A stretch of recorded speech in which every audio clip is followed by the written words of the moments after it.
roasting a whole steer on a pit all night long. Turn. You get to go to the event.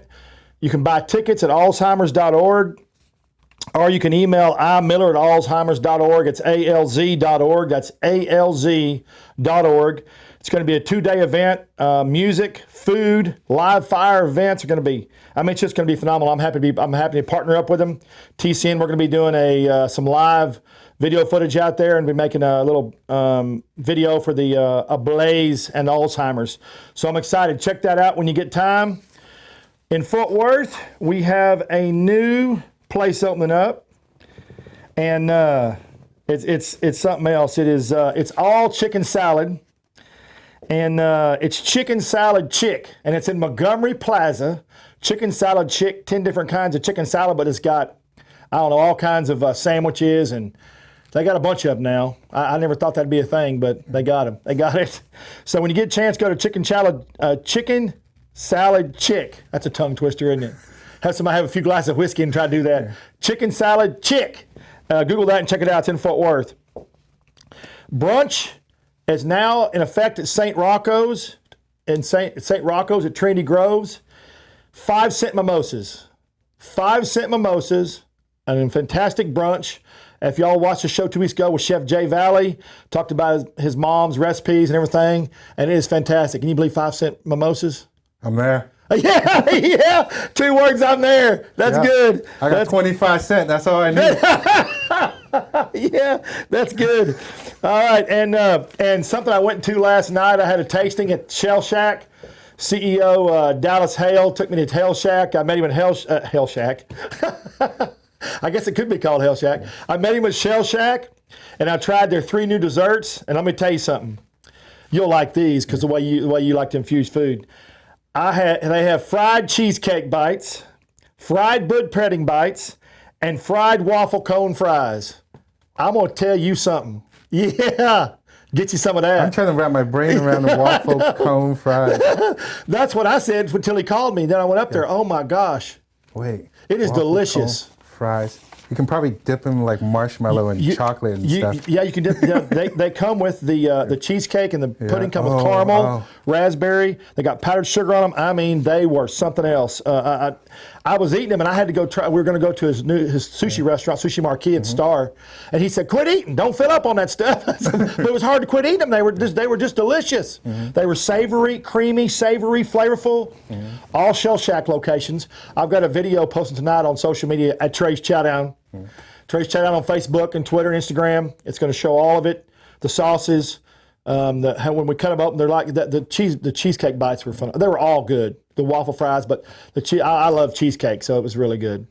I love cheesecake too. Well, I'm telling you, it's hard to beat. Okay, Bob. Thanks, Chef Bob. Thanks for coming in. I told you. It's a pleasure. Yeah, I told you I was going to take your hoodie from you. I got another one, so it's I'll get it in the mail when I get home. I was watching the news, and this coronavirus deal has gotten out of control, literally. I think, but because we have very few have it in the United States, but it's not out of control overseas, of course, but it is the way they're presenting it's out of control here. They have all the restaurants now going into all this preliminary pre-washing extra and all this stuff, and that's all. They should be doing it anyway. As a restaurant, you should do it anyway. You know that, but they just scared everybody to death.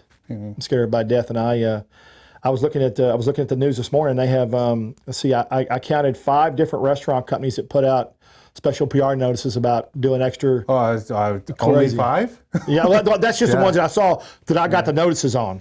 Yeah, but it's just crazy. So, Bob, you have the new concept, Chinese Neighbor. Yes. And we're going to talk about that later. That's here in Fort Worth. But where are you from originally? I'm actually from Hong Kong. I was born in Hong Kong. And then our family immigrated to San Francisco in 76. So when I was 6 years old. So let me, I lived in San Francisco for a year and a half. I lived in Marin for a year and a half back in right before 2000. What part of Marin? Right across the bridge up in the hills. No, what part? What part of Marin? City? Marin, gosh. In Marin County? Or? Yeah, Marin County. In Marin County. Yeah, right across the bridge. Okay. Yeah. It was up on top of the hill at a friend's place.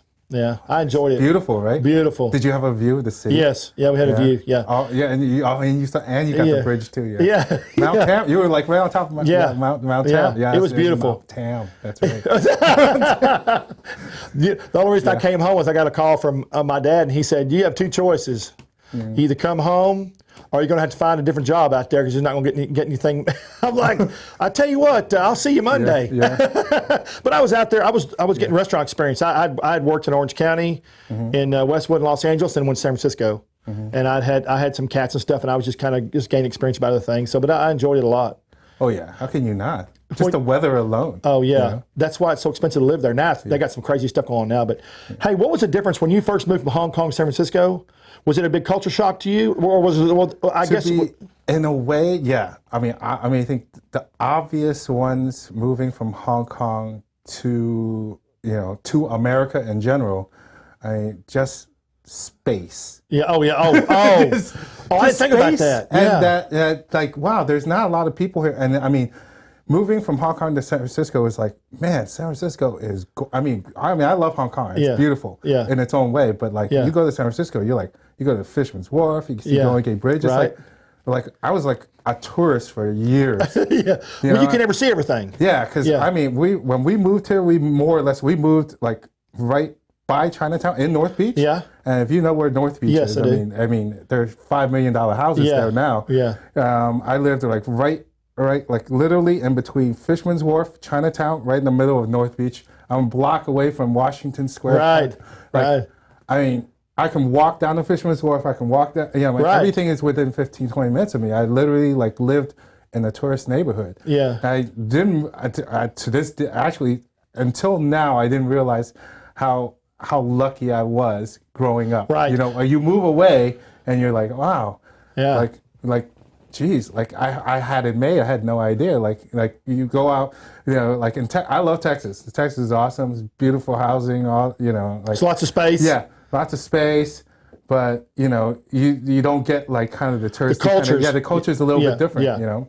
In San Francisco, in one block, you can eat 10 different kinds of cultures food. It's phenomenal. I never even owned a car in San Francisco. Right. Yeah. I never owned a car because they really don't need one unless you're trying to leave San Francisco. Yeah, right. And then basically you always just take public transportation. So, but in terms of the food, since we live so close to Chinatown, I live like literally like 2 blocks from Chinatown.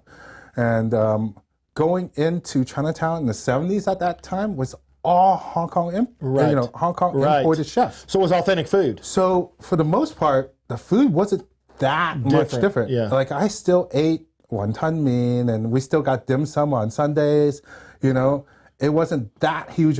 People always expect this. Oh my God, you like the food. You must have hated the food. And I was like, you know what? I was 6 years old. One, but two, I was like, wow. I mean, we walk into Chinatown almost every day to go shopping for like, for food, for ourselves. So like, well, I heard Cantonese all day long, just like in Hong Kong. They were all pretty much everybody I was, from in Chinatown at that time were mostly, Hong Kong, immigrants. So I was like, well, it wasn't that huge. So it was a really, and then when I first got here, when I was in Hong Kong, like the first, they obviously, when you go to, kindergarten or grade school, they teach you Chinese, but they also teach you English as a second language. There for everybody? It's included. You learn the ABCs, mom, dad, cat, dog. They teach you all the basics. So it wasn't like we were unaware that's cool. of the language. I didn't know we came in going, okay, I can put that word together. It says open, I can sound stuff out, and I can kind of get, I have the basics already. So it wasn't, and like right when I got here, I remember there were transition schools here too. So since we're so close to Chinatown, we went to a daytime. The first school I went to, everybody spoke Chinese there. They're all Chinese kids. But we're all there learning English. So it wasn't a big change for you. Yeah, it wasn't like except more space. Except and less rain and more. Yeah, I will say this much. I will say this much. Hong Kong at night is way more beautiful than San Francisco. Way more. Yeah, in that sense, yes, definitely. Yeah, all the little neons and stuff like that. Yeah, it's neat. Yeah. So you were there, and then how long before you moved out? When did you get the food bug? When did you get did you start cooking at a younger age, or was it I after? just ate. I mean, I just loved food. I mean, I think you talk to most people, they all love food. Right. But I seem to have. I seem to gravitate towards it more than most people for some reason. Okay. I don't think it's not just me. I think it's just part of a lot of Asian or it's Chinese in specific, since we were talking about that. But in general, actually in Asian cultures, food is really that important in its culture. Like almost everything happens around the kitchen table kind of thing. I was just you fixing to say spend that. most of your time. I remember the memories I remember were, one was spending time. I was telling you, like, we go, we went to Chinatown every day. The reason why we went to Chinatown every day was to actually go shopping for food. Like in terms of what Asian, a lot of Asian shopping happens, back in the day, where my family grew up in China, they went out shopping for food, fresh food every day. Every day. Yeah, it was a normal thing. It wasn't the big, Costco shopping now, Yeah. Well, that had to make an impression on you as a child, though, because that helped develop your palate, right? Yeah. So basically, well, not only develop my palate, but I was like, this is normal everyday life. You go and pick your vegetables. You learn as a child, that's what I learned. I was like, all right, that's a fresh orange. You see the wilty greens on that? Don't get that. Get the fresh, bright, clean. I was 7, 8 years old, holding my mom's hand through Chinatown, like learning how to pick. You know what you were getting? You were getting a free education. Yeah, basically I was getting an education. From your mother. Yeah, from my mother. Yeah. And then when we got home, guess what? As I'm hanging out, like I'm peeling green beans. I'm helping I'm sitting at the kitchen table, like helping her out, learning how to prep food as I was growing up, And back then, back in the 70s, you could actually still go crabbing in the bay. Yeah, you can't anymore. You can't anymore. But back then, I remember, like, my brother, because he was old enough, so he would go down to the pier and just bring back actual live crabs. So we're like just tons of crab, we'd eat at the family table. Fresh as you can get. So it was always this, like, in our family, it was always really, really food focused, So what was your most memorable experience as a child with food before you left San Francisco? You have one memorable experience, or was it just all just good? Let's see. Before I left San Francisco, I remember. Oh, you know what I remember most? At least, or I want to say there was one particular thing that I remember most. What I remember was, how all teenagers rebel. Right. I remember when I was growing up, as a young teen, when I was in that rebellious age, I remember not wanting to eat Chinese food because I wanted to be more American. Right. I wanted to go and eat at McDonald's like all the other kids. I think you'll see, like, I think it was Eddie Wang's show. Like he talks a lot about that on his Fresh Off the Boat show. Sure. He was like, why, Mom? Why do I have to eat this Chinese? It's embarrassing to, and I can totally relate to that. I remember going, when we go to Chinese restaurants sometimes, I'll be like, dude, seriously, why can't we just go to McDonald's once? And I remember pouting there, and I remember my parents getting mad at me, like, disciplining me for not wanting to eat Chinese food. I know. Of all things. And look where Chinese food culture's gone today. Yeah, exactly. So I remember that, like, I couldn't believe I did that. I was like now, like, I never eat at McDonald's. Is your mom still alive? No, she passed a while back. My dad's still alive. Oh, yes, that's alive. Is he here? Is he here, or is he? He's actually in the Bay Area. Oh, so he still lives there. So you go back then? Oh, yes, I go back to Bay Area a lot. Actually. Oh, yeah, yeah. Good. My whole family's still in the Bay Area. Did you have a restaurant there, or worked at a restaurant? I used to. Yeah, I had. I was actually. I got my. That's how my chef career started, was in San Francisco. Okay, that's why I was just fixing to go. So you stayed in San Francisco, then that's where you got your chef career started. Because I remember when we talked that night, we talked for a long time at It's Your New Chinese Neighbor concept, and I really enjoyed listening to everything you had to say. And I remember you saying San Francisco was where you started. Did you go to school there, or did you just start in the kitchen? I went to the oldest 2-year program in the West Coast. It's a city college in San Francisco. It has a Yes. hotel and restaurant department. It's been around for like 100. So Yeah. like it's just been around forever. I did my 2-year program there, and I remember getting out of there and doing my internship at BeetleNet in San Francisco. Okay, let me ask you a question. What was the most, when you started culinary school, was it everything you thought it was going to be? Was it what you expected, or was it more? I had no idea. I had No preconceived notions? Okay, I had very, very little restaurant experience when I went to culinary school. I think I had like 4 or 5 years of experience in like working at delis. That's it. Okay. So Big I've never difference. actually really worked in a hot kitchen. So going into the industry was like, what was it? It was because it was a shock in a way, but it was Right. also like going home. If Okay. that makes sense. Yeah. You felt at home. You felt like, comfortable. I've never seen any of this stuff before. I didn't understand the references. I didn't know what a hotel pan was. I didn't know what, there's a lot of different, like the kind of like the basics that you didn't know. But then I felt right at home there because I felt like everybody there were like misfits or Sure. kind of, like, how like You know Tony Bourdain? Like Yeah, how he yeah. always I was talks just about fixing to tell you that. pirates and Yeah.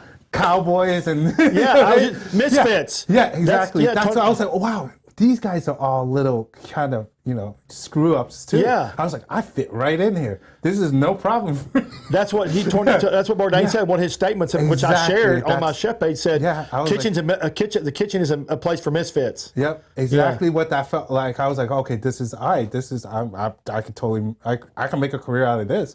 This isn't a problem. I fit right in here. So, And so you went through school, you graduated, and you went to work for, what was it called? BeetleNet. BeetleNet. And what kind of food did they serve? What was the cuisine? They did all different types of Asian food. But I'll tell you an interesting story. So as we're going through culinary school, Right. what they had back then, I mean, this was like, I think it was like 90 or late 80s. So they will teach you, like I was saying, like all the basic French techniques, Right. what mise en place mean, the mother sauces and stuff Right. like that.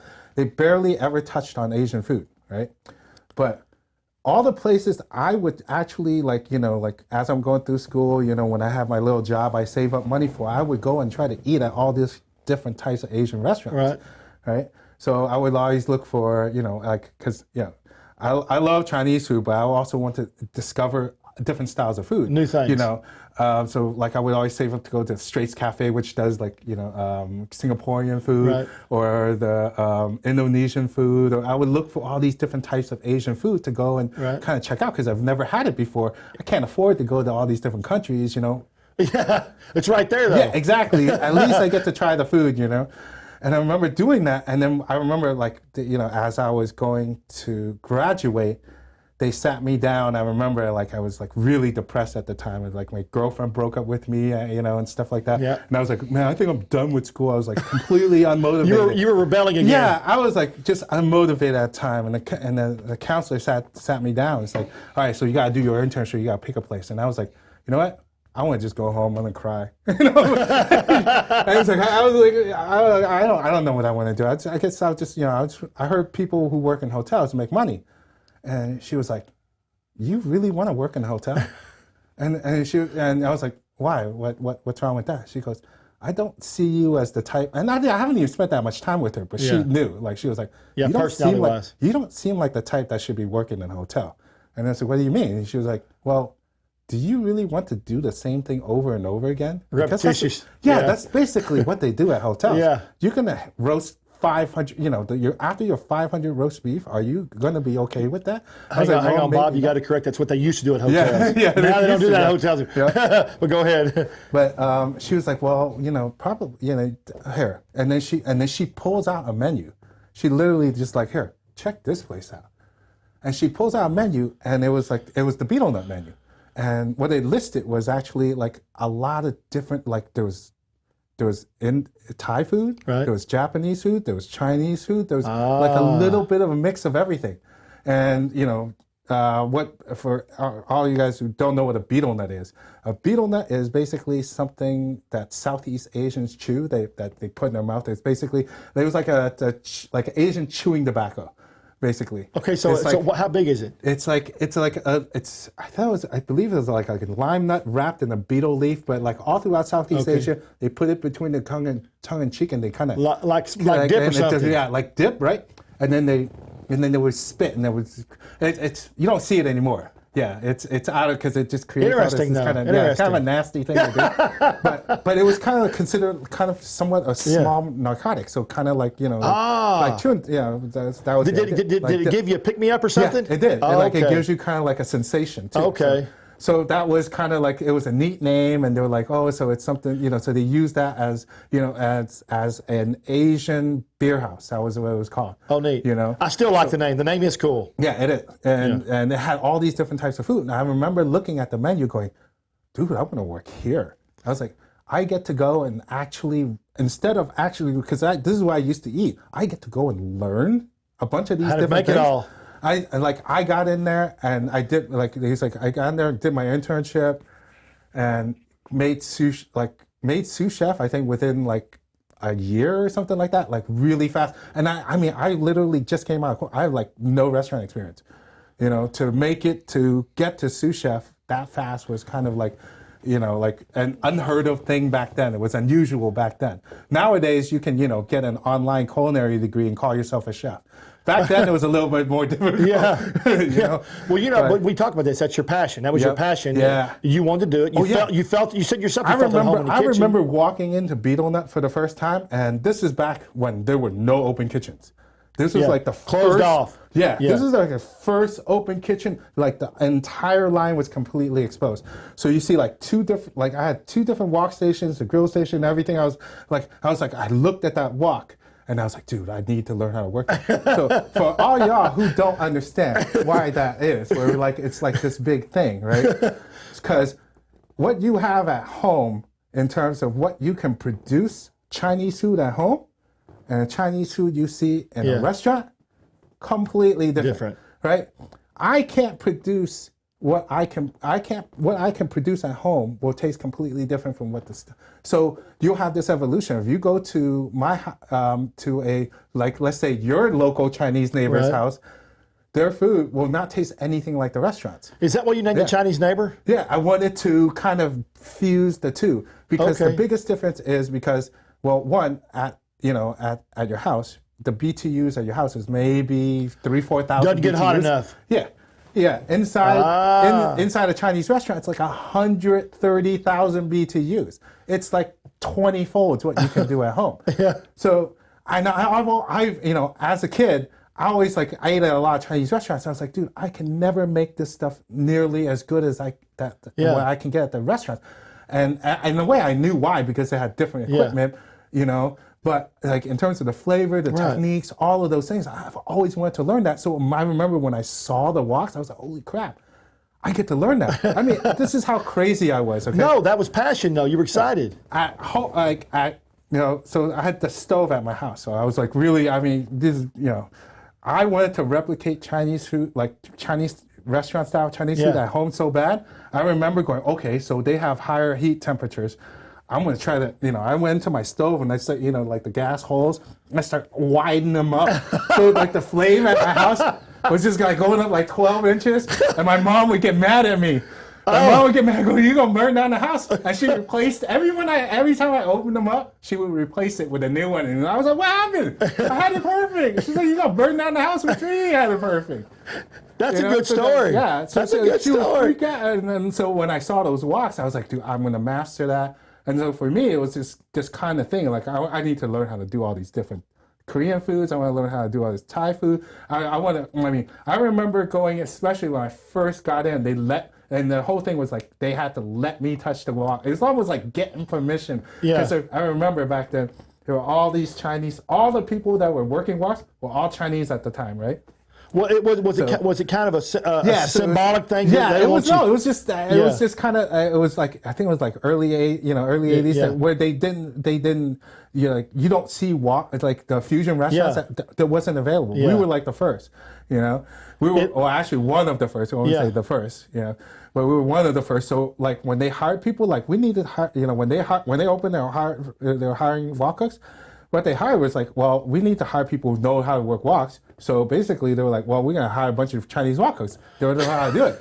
So they were extremely protective. Sure, yeah, They're of their like, "No, territory." you can't this is my territory. You don't touch this. You don't cross this line. You stay over there. And they were okay with me. I spoke Cantonese, you know. So Yeah. I was speaking to them. They like eventually I had to like work up to them and kind of be nice, Yeah. and you know. And then they'll let me like make because it was like the easiest dish to make, you know, like just sauce, fried meat, tossed, kind of like sweet and sour, you know. Right. Like there's version of sweet and sour. They'll let me play with that first because it's like you can't screw that dish up. Right.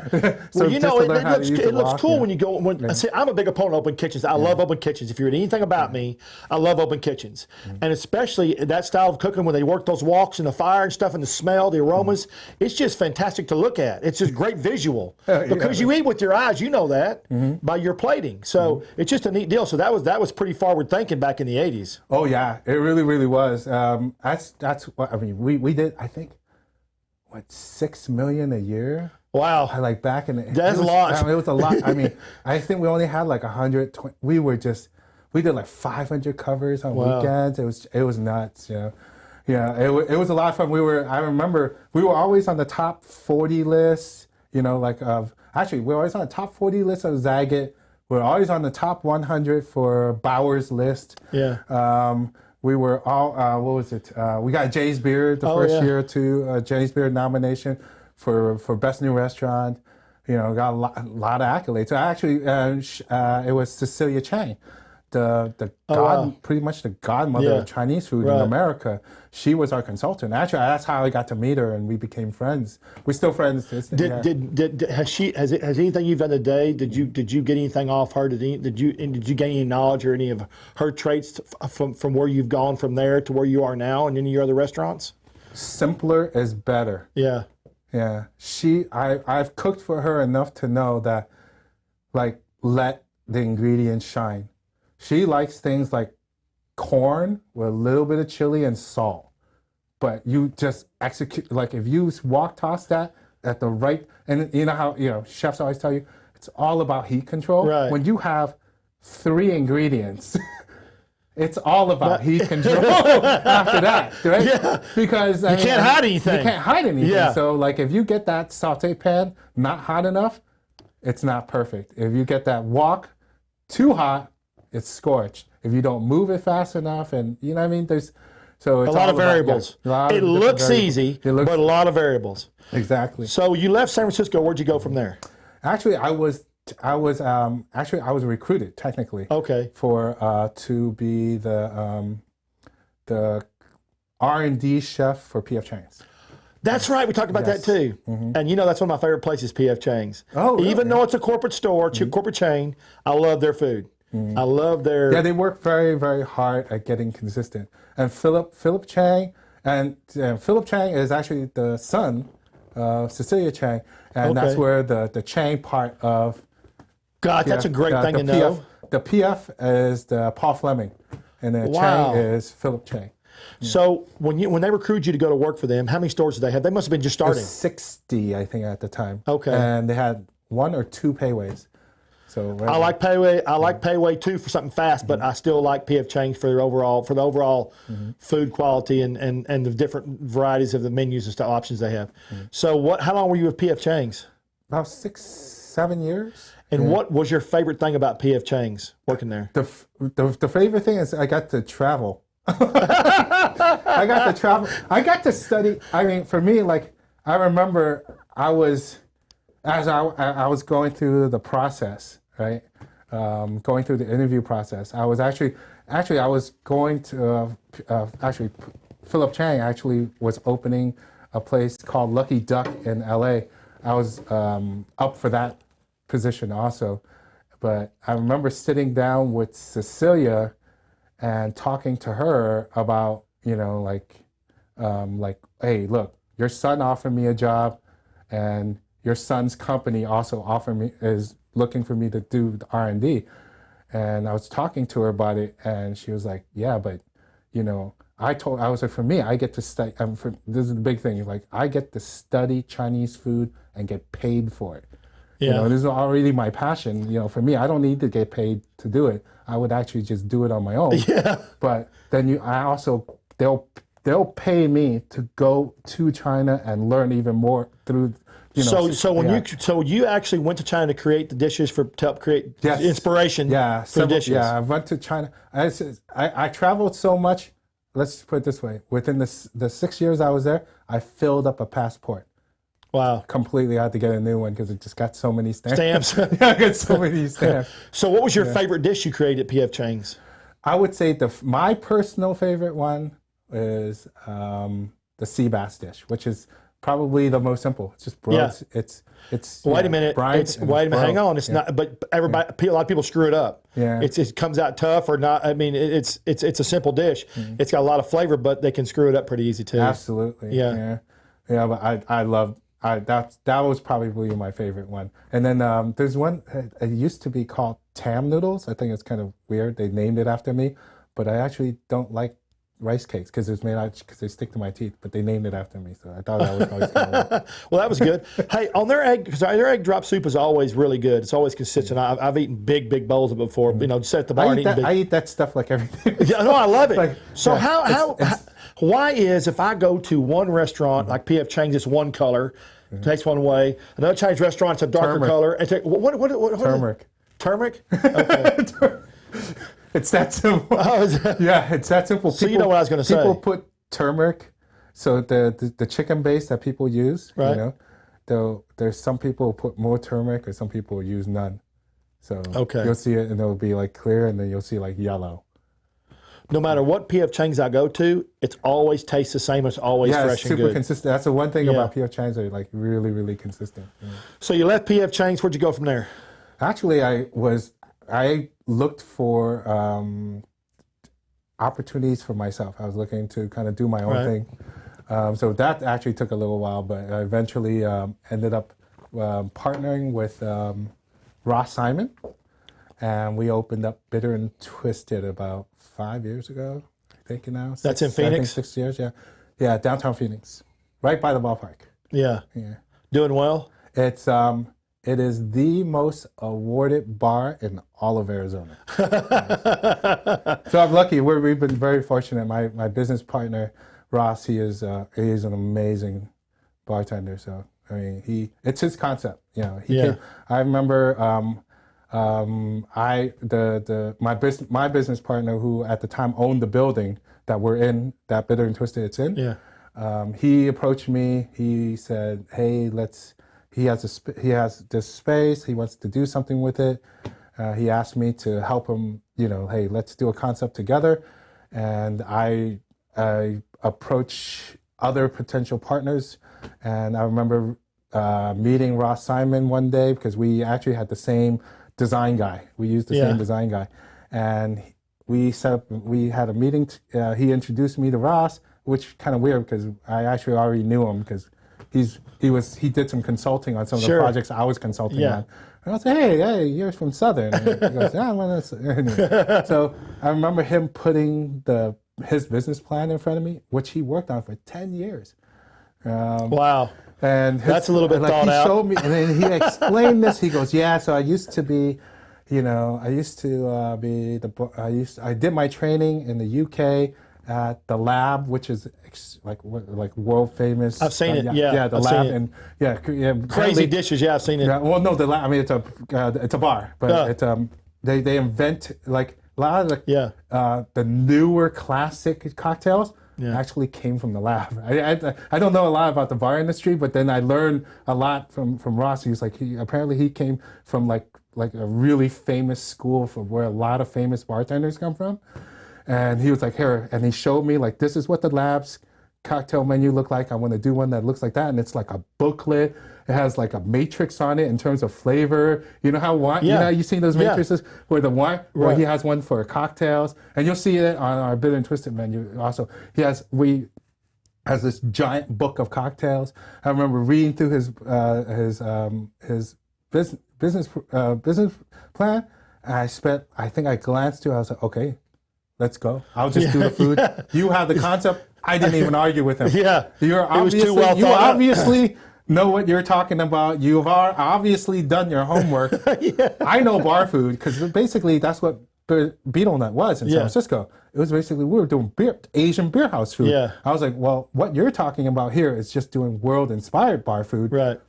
I'll just expand and do some throw some Italian influence, some French influence. So basically, we kind of have at Bitter and Twisted, we kind of have a world inspired. So basically, we have no limits, but we try to make things like really fun and shareable, basically. Sure. And so we and the food at Bitter and Twisted actually does cocktails very well. and shareable bites. You can't go wrong. Can't go wrong. Yeah. So you left there. You're still there, but you decided to do Chinese Neighbor. Yes. And you just told me how that concept came about, and why did you? So you first one's in what's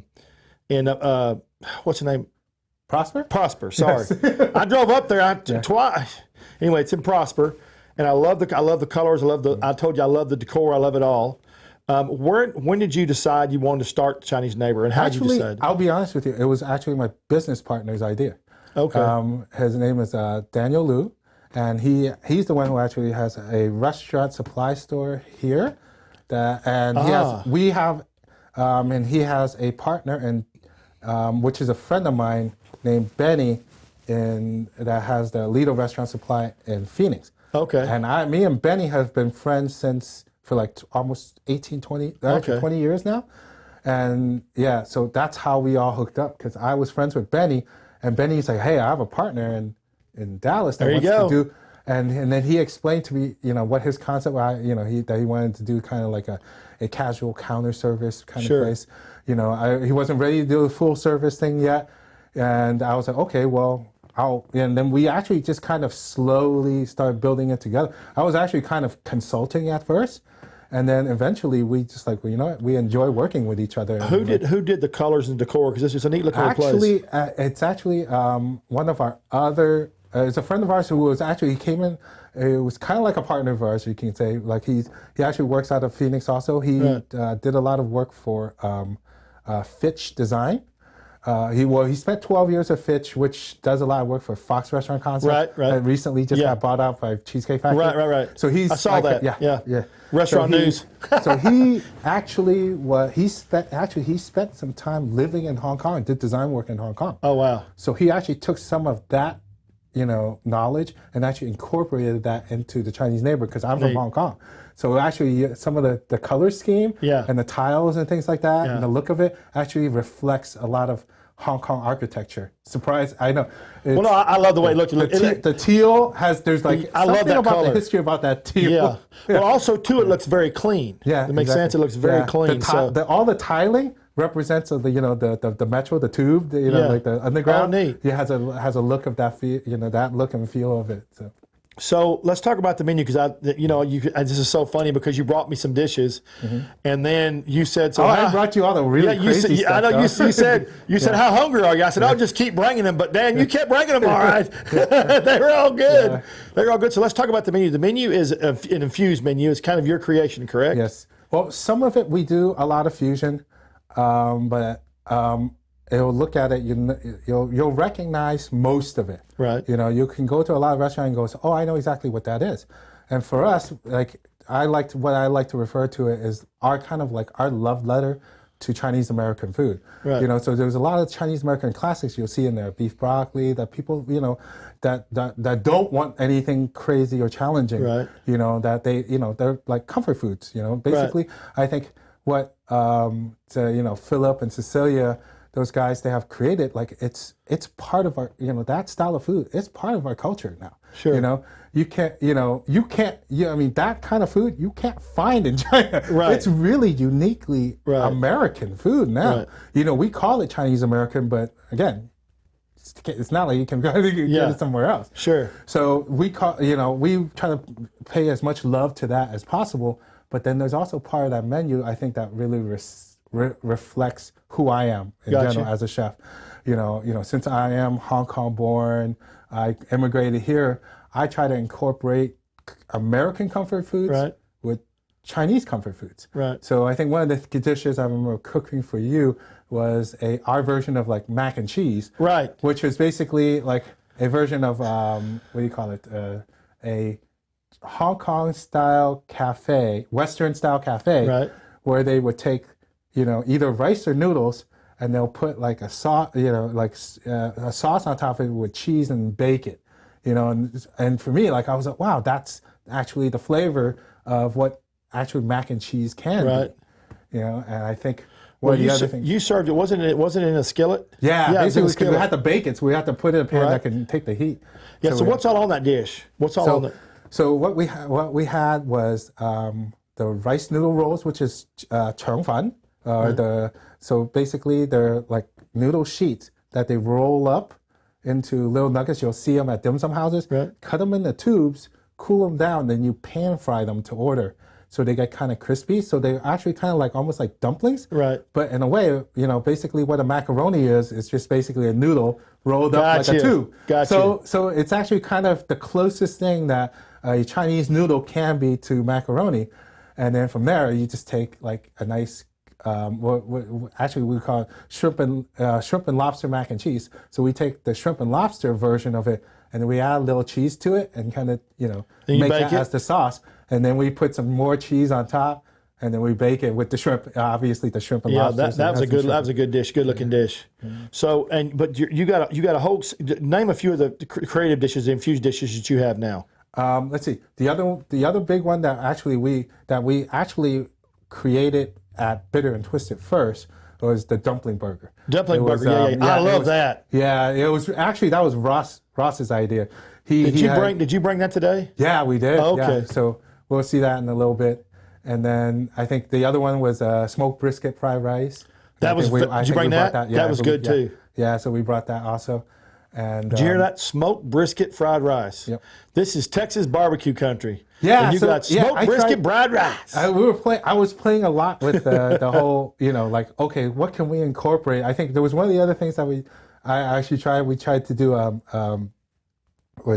country fried steak. Yeah. Fried rice. Oh, we played around with that. That wouldn't work, would it? Yeah. No, it actually worked out pretty good, but it was just the smoked brisket one was so much better. Yeah. Yeah, like we found one that like people like just brisket everywhere. Yeah. Like there's like brisket on everything here. But you'd think as much brisket as we eat, we're going to run out of cows in Texas, but we won't. But no, you'll run out of brisket though. Yeah, we'll just keep producing more cows to get more brisket. But so that's really in the menu. So what were the beautiful star things that I had?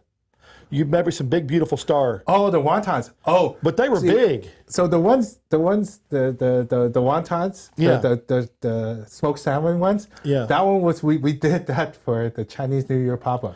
Okay. We have the I guess more the traditional Rangoon or wontons with the little crab meat in them. That's what we serve at the restaurant. The ones I made for you. We made that just for you. Oh, okay. I liked them. Yeah. They were good. I know. I remember. I actually want to. So our idea was like so. Okay, so I have all these other crazy ideas. Sure, you do. So we want to eventually, hopefully, the idea is to actually build a bar concept here one day. Kind of like something. It'll work. Something where we have a beverage program, like a high, like maybe I'll get Ross to help us with the, come in and open a bar, and then we'll do like really fun little snacks to go with it. Yeah. And that would be one of the things I would put on there. Yeah. People would love that. So basically, it's like an everything bagel. With smoked salmon in it, but in a wonton form, basically. Yeah. Well, it was larger. Mm-hmm. So it kind of be like a small starfish looking thing. Yeah. But basically, I overstuffed them for you. I checked you out, man. So I went and saw all the food you ate, man. It's all big food. There's no little food. No, it's just like everything with a chop and stacked on top of with a knife over it. And how many different things can I put on this dish? That is so true. Yeah. I don't do kindly to little dishes. I just don't. I don't. Now I like sushi, but I'll eat a bunch of it. Like if I go eat sushi, like last night, we tried a bunch of different things. Mm-hmm. But it's just. See, I know if I was going to do sushi, I'm going to have to get like the whole table. I have to bring it. I have to plate it on the table. Well, I did at Black Chipilo Katana. They brought out a sushi boat for me. Oh yeah. My God, it was so good. It was so huge. Oh my God, it was delicious. Oh, that would be awesome. They had a roll called Sushi 101 that was just delicious. It was fantastic. Have you been at sometime you need to go down to that Black Ship Little Katana at restaurants on Lamar. It's the Omni Hotel has got 7 restaurant concepts they own. All have their own separate chefs. Everything's all fresh made every day. And one of them is that Black Ship Katana. It is fantastic. Yeah. I have not gone out that much here. I know you're working. Yeah, so you're trying to make that Chinese neighbor successful. Yeah, exactly. Yeah. Hey Ron, can we get those dishes so we can show everybody, please? Thank you. Yeah, they're working on them now. That dumpling burger is awesome. Yeah, we're very fortunate to get a lot of press on that when we're doing it. We got featured quite a bit. You know. Where did the inspiration come from on that? It was Ross. That was actually he was at Tales of the Cocktail one year, you know, picking up his nominations and stuff. But he said I remember him coming back and he goes, I went to this place and they do a dumpling flavored burger, you know, and he's like, can you do that? And I was like, dude, that's a softball, man. Come on. I mean, you know, I was like, how easy would that be? Like, you know, like for me, like, I've seen enough stuff where like I've seen versions of burgers that, you know, like in China that they don't even realize that could be, you know, because they actually have like they would fill like like stuffed dumplings and they would just flatten them and then kind of sear them, basically kind of like that. Yeah. Except it's enclosed, you know. That smells so good. And it's basically, I remember I was the first thing I made for him. I was like, look, I'll make you exactly what would be considered a burger in China. I made it for him. He goes, well, that's not what I'm looking for. And I was like, well, you got to understand, that's just, I want you to taste what actual and what could be an actual burger, like a Chinese style burger in China. This is what it's like. So we're going to talk about this one right here because I love this dumpling burger. Burglar. I said burglar. Yeah. Look at this. Look at the cheese on that. Look at that. Is so amazing. That is just awesome. It smells so good. What's on the French fries? Those are umami fries. It was actually something that I was playing around with and at Little Rituals, our sister place next to Bitter and Twisted. I did the food over there. It's wok toss salt and pepper fries. I guess you could say. Yeah, you ever had like salt and pepper shrimp? Yeah. You know how they fry shrimp and they take like scallions and garlic and they stir fry it with a little bit of salt. So we kind of do that with this, except we call it umami fries. So there's like a little bit of truffle salt in it. And also there's furikake, which also has lots of natural umami. And then there's Parmesan. Or actually, Parmesan and pecorino. You know, so it's like all the different things that have umami. I have like 6 different things that have umami in it, and I use that as a seasoning or a topping on top of it. Hey Ron, let me see. Can y'all see that? I don't know if y'all can see that burger right there, but look at the cheese on that. On the other camera right there. Yeah. Yeah. So this is our version of Shin Jin Bao. So Shin Jin Bao. Yeah, Shin Jin Bao. So you heard of like juicy buns or XLB or Xiulong Bao, right? So that's Shanghai's most famous dumpling. So basically a soup dumpling, right? So it's usually a steam with pork inside, and it's supposed to be really juicy. So what the Shin Jin Bao is it means jin or pan-seared bun, right? That's literally what it translates at. And it's basically, people call it the cousin to the juicy bun. Okay. So what they do is they take kind of like the juicy filling and they would put it inside a bread wrapper instead. And if you ever in Shanghai, how they usually make it is they would actually have very specific pans that almost look like a crepe pan, but it kind of pops up a little bit, so it has a little bit of handle, but it's set in, right? So they fill all of those up, and then they sear them off, and then they brown them in these very specific pans so they get them crispy like that on at least one side, sometimes both sides. And it eerily, for this right here is an English muffin. It just eerily has the same texture as the Shin Jin Baos in Shanghai. All right, and this right here. Oh, I love this when I was over there. This is the brisket and fried rice. Yep. Man, it looks good. So that's the so we have smoked brisket. Right. We actually do like a Tex-Mex rice. And then also there's a little bit of Maggi seasoning in it and corn scallions, some barbecue sauce. So you've got barbecue sauce. Yep. That's just a little extra coleslaw sauce. That's wasabi coleslaw. That's Wasabi coleslaw. Yeah, I don't think I tried. I didn't try that when I was there. I bet that's good. I'm gonna try it when you. Yeah. And then that's a little mac and cheese sauce. So a lot of things that you would have with barbecue kind of goes on the side, and that's some pickled red onions on top. So I love wasabi. Why is the wasabi so different depending on what restaurant you go to? Because I can get some wasabi that's really flavorful, some that has no flavor. Because there's different types. Okay. So there's powders. I thought wasabi was a root. Is it not a root? Okay. So it comes in powder. Okay. That a lot of people rehydrate. Okay. It comes frozen, grated. Right? Where you'll get a one that's like kind of frozen and grated. That was a different one. And then there's like fresh, almost like chopped too now. And then some people will grow it here.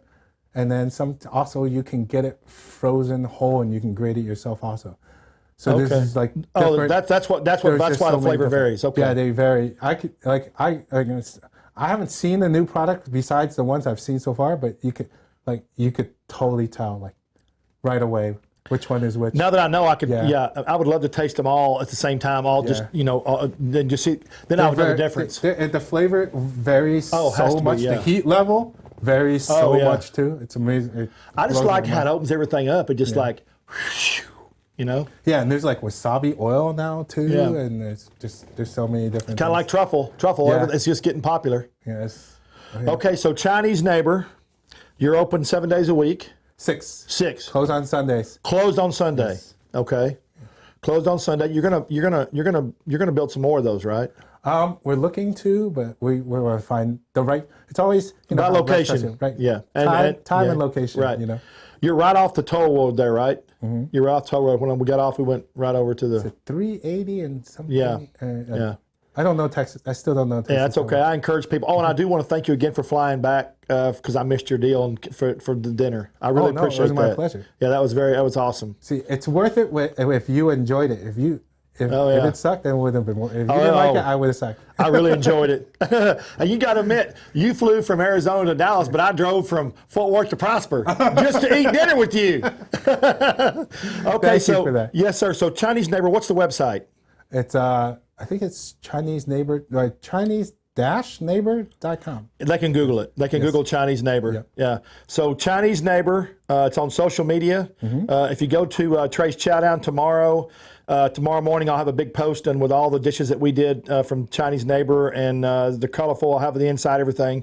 That'll post tomorrow morning, about mid-morning on Trey's Chowdown. I posted it one time before, but the way social media works now is you have to post something 2 or 3 or 4 or 5 times if you want them to see it, because if they glance at it or they don't see it, then it's gone. And I know nothing about the algorithm. I know. Yeah, you do too. They probably tell you. Yeah, and the algorithms keep changing. They change. They change them on you all the time. I mean, it's just crazy. When I first started on social media 10 years ago, algorithms, everybody saw everything, and then over time they just whacked it and whacked it and whacked it and whacked it to where it's just crazy. But anyway. So, Chinese Neighbor, y'all look it up. If you're in Arizona, what's the one in Arizona? Bitter and Twisted. Bitter and Twisted. I want that. That'll be fun to go to. Oh, yeah. You gotta let me know when you go. I will. We'll have a drink. Yeah, a drink? I posted a thing I have a drink site. I posted a thing on my site that said, it's just never really one drink, is it? Okay, yeah. So, we are going to be at the end of the month, we're going to be straight TCN. It's going to be free for all the viewers, but I like the quality, and the executives at TCN like the quality better. And we've been doing the show now about 6 months on TCN and a year on social media. And at the end of the month, we're going to go to TCN straight for our show because of the quality of the sound and the colors and the cameras. And it's going to be very easy to find. It's just at TCN with 2 clicks, and I'm excited. I'm really excited about that. So. Trey'sChowdown.com. We have the best brunches coming up April 3rd on ABC. The list of the best brunches in North Texas will be released on Friday, April 3rd on Daybreak for ABC. It'll be a 2-hour special. I'm very excited about that. They do a great job over there at Victory Park. We take over Victory Park for 2 hours. It's going to be a fantastic show. And we have some unique and crazy brunch dishes that are big, wide, Lots of flavor, savory, Big sweet. surprise. You're gonna love it, man. You're surprised. You're gonna love these brunch dishes. So before that, before April 3rd, you can go to tracechowdown.com or Trace Chowdown on Facebook, and I have an event on there. Best brunches, most unique brunches in North Texas. Click on that event, and you can be part of the event. Thank y'all. See y'all next week, same time, same bat channel. Bob, thanks.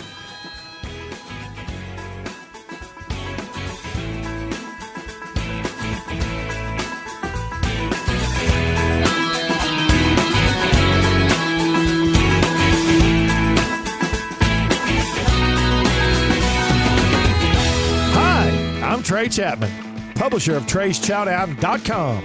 I'm passionate about finding the best food, drinks, and chefs and sharing it all with you. I should know I have over 5 decades of food experience. Find me on any podcast platform, Facebook Live, or just Google me. Now you can watch and listen to all my great finds every week on my live TV and radio podcast at Trey's Chowdown Live.